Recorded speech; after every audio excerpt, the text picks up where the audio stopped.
भैया धीरे दर्द हो रहा है। मैंने कहा बस थोड़ा सा, मेरा नाम आकाश है। मेरी शादी को अभी बस 1 महीना ही हुआ है। मेरी बीवी मोना गजब की है। उसकी बनावट ऐसी कि बस देखते ही रहो। मेरी एक बहन है सिमर। उसकी शादी मेरी शादी से सिर्फ 15 दिन पहले हुई थी। वो 22 साल की है और अभी कुछ दिन के लिए हमारे घर आई हुई थी। सिमर भी कम नहीं है। नई नवेली दुल्हन की तरह सजती संवरती है। मोना और सिमर दोनों एक जैसे कपड़े पहनती है, लहंगा चोली, दुपट्टा और पायल। देखने में दोनों इतनी मिलती जुलती है कि अंधेरे में फर्क करना मुश्किल हो जाता है। कल रात की बात है, करीब 8 बजे बिजली चली गई। नीचे गर्मी बहुत थी तो मैं छत पर चला गया। मैंने बिछावन डाला, एक शराब की बोतल निकाली और आखिरी पैक बना लिया। नीचे मोना खाना बना रही थी। तभी सीढ़ियों पर छन छन की आवाज आई। मैं समझा मोना आ रही है। मैंने आखिरी पैक खत्म किया था और नशा चढ़ चुका था। मैंने सुना कि वह मेरे पास आई और बोली, लो नमकीन। मैंने हंसते हुए कहा, अरे मेरी जान, जब दारू खत्म हो गई तब नमकीन लाई। मैंने उसका हाथ पकड़ा और हल्का से अपनी ओर खींच लिया। अंधेरा था, बस पायल की आवाज और उसकी साड़ी की सरसराहट महसूस हो रही थी।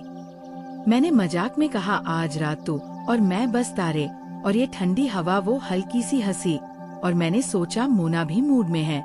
फिर अचानक बिजली आ गई। रोशनी में मैंने देखा, अरे ये तो सिमर थी, मेरी बहन। मेरी आंखें फटी की फटी रह गई। सिमर ने हंसते हुए कहा, भैया तू तो पूरा नशे में धुत है, मैं तो बस नमकीन देने आई थी।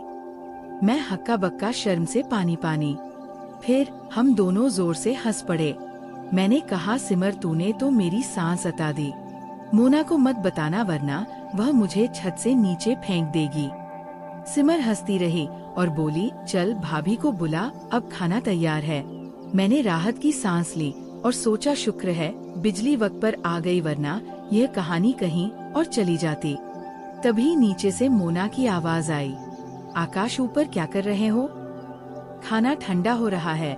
मैंने जल्दी से बिछावन समेटा और सीढ़ियां उतरने लगा। मन में डर था कि कहीं सिमर ने मोना को कुछ बता तो नहीं दिया। मैं किचन में पहुंचा जहां मोना और सिमर दोनों रोटियां सेक रही थी। मोना ने मुझे देखकर मुस्कुराते हुए कहा, क्या बात है राजा जी, छत पर तारे गिन रहे थे या कुछ और? उसकी आंखों में शरारत थी और मैं एकदम से घबरा गया। सिमर ने मेरी तरफ देखा और आंख मार दी, जैसे कह रही हो चिंता मत कर। मैंने कुछ नहीं बताया। मैंने चैन की सांस ली और हंसते हुए कहा, हाँ तारे गिन रहा था, पर तुम दोनों के सामने तो तारे भी फीके पड़ जाते हैं। मोना ने हल्का सा ब्लश किया और सिमर ने ठहाका लगाया। खाना खत्म होने के बाद सिमर अपने कमरे में चली गई और मैं मोना के साथ बरामदे में बैठा। उसने मेरे कंधे पर सिर रखा और बोली, आकाश तुम आज कुछ अजीब अजीब से क्यों लग रहे हो? मैंने हल्के से हंसकर कहा, बस नशा थोड़ा ज्यादा हो गया था।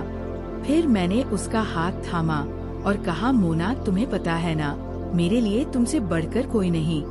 वो मुस्कुराए और बोली, पता है, पर ये शराब की आदत छोड़ दो वरना अगली बार तारों के साथ साथ तुम्हें मैं नीचे उतार दूंगी।